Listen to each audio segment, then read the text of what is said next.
Join us for the very first IFL Live at London's Indigo at the O2, Sunday, August the 13th, with me, Kugan Cassius, and some very special guests. Eddie Hearn, Darren Barker, Johnny Fisher and more. Tickets now on sale. So in the words of Eddie Hearn, you get up, you dress up, and you fucking show up. Andrew McCART, IFL TV, proudly sponsored by Everlast. I'm here with Harlem, Eubank. Now we spoke a little bit, we talked about a statement and the big fight's coming next, but Ishmael Ellis, man, I spoke to you before you came out, after you came out the ring then, I was impressed by the feints, the depth, the patience. Obviously that's clearly something you've been working on in the gym. 100%. I've been living the life since I started, and it's starting to come together now in the ring. These little aspects of my game, it's all about learning the craft for me, and I've been drilling these things in the gym, and they're starting to show in the performances now. Like I said, the performance live on Channel 5, you're in Edinburgh, Scotland. I think it was a solid win, but I think people now, you're 18-0, I think people are going to start wanting to see Harlem Eubank in against these Dalton Smiths, in against these O'Hara Davises, in against these fringe world title fighters.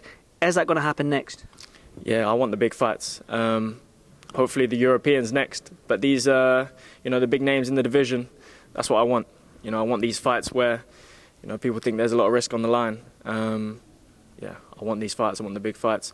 I want to prove myself in the division, and I believe I've been doing that, and I think it's time to make a statement. I feel like you've served your apprenticeship now, surely, and I think when you look at the division right now, and obviously British boxing fans, they're going to look at Dalton Smith and they're going to look at you and think that's a good match up there. But I think Dalton's defended that British title 3 times now. He's won it outright. Maybe he's going to vacate it.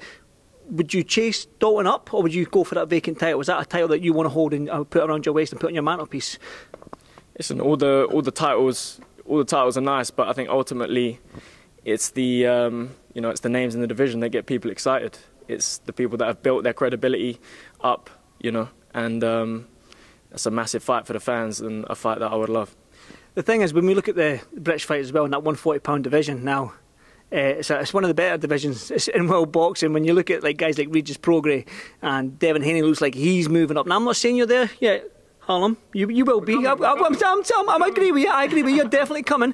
But when you hear these names and you look at the top of the division, the guys at that world level, what does that do to you? How do you look at that division right now? Does that excite you, or does it do you dream about that at night? I love it. I love it. Seeing all these guys, the exciting fighters, the exciting personalities coming up to 140. It's it's a great mix. It's a lot of personalities, a lot of styles are gonna collide and produce some great storylines for the fans, and that's what it's all about. Creating historic nights. And I'm excited to do that. Josh Taylor, he held all the belts. It seems like the Americans have got them back, and Regis Prograis, Rolly Romero, and then obviously Teofimo Lopez as well. So, can Harlem Eubank bring them titles back to the UK? Most definitely. Let's bring them back, and hopefully a homecoming in Brighton soon. So these titles sound good to me. These American fighters, these are guys that I've looked up to, as I'm coming up. So, I'd love the chance to dance with them boys. I've interviewed you a number of times, Harlem, and every time I mention a name, you don't mention a name. You don't seem to want to, not that you don't want to, but you don't seem to call anybody out. Is there a reason for that? I think I have, I have mentioned names and mentioned people that I want to fight. Can I have a couple? Who do you think are the best in the division? I've asked for the Dalton Smith fight. I think that's a great fight. Mm-hmm. Like I said, the fans, every time we both fight, the fans are calling our names, to match up against each other.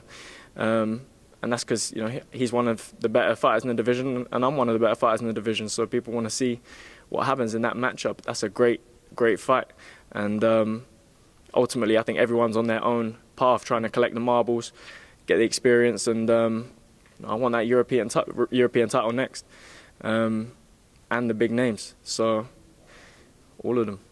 Listen, obviously I've been at a number of your fights. I've been there when it was locked down and it was just me and you in that arena and some other opponent and all these guys. So I've seen you progress, and you study the sport. You're never at the gym. You're on holiday, you're ripped.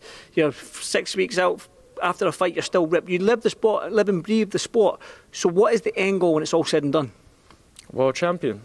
I started the sport because I thought I could become a world champion, and at that time, everyone thought I was a joke. People thought, he's doing it because, he's got a name or whatever.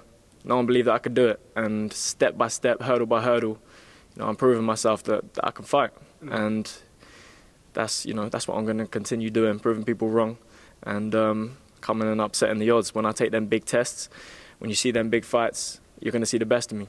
It'll be remiss of me not to talk about, you're talking about beating the odds and going up against it now. Somebody you know very well, your big cousin, Chris, Chris Eubank Jr., he's got the rematch with Liam Smith. Redemption, that's what he needs. He needs to go in there and put in a performance after the loss that he took against Liam back in January. Can Chris do it? Can Chris come back from that and beat somebody like Liam Smith? Chris has all the tools to beat Liam Smith, I believe. It's all about how he applies himself and how he puts it together on the night. I think in the last fight, he didn't necessarily know what Liam Smith was and what he was capable of, and the fighter that he was. And this time around, he knows, and he's got all the tools he needs to come and change the odds and get redemption. I've got one final one. You've been in Edinburgh for a wee while now. How have you been finding this beautiful city? I love it here, man. It was unexpected. I turned up. I had a big coat. I thought it was going to be, raining and grey, and it was beautiful green hills, and the sun was shining. So I got it all wrong. But it's a beautiful place, and definitely a place I'm going to come back and visit. Can you come back and fight again? I hope so. I love it here. Definitely. Listen, Harlem, well done, brother. And listen, hopefully you get that big fight because you truly deserve it now. So well done, brother. I'll see you soon. Thank you, Harlem. Thank you, mate.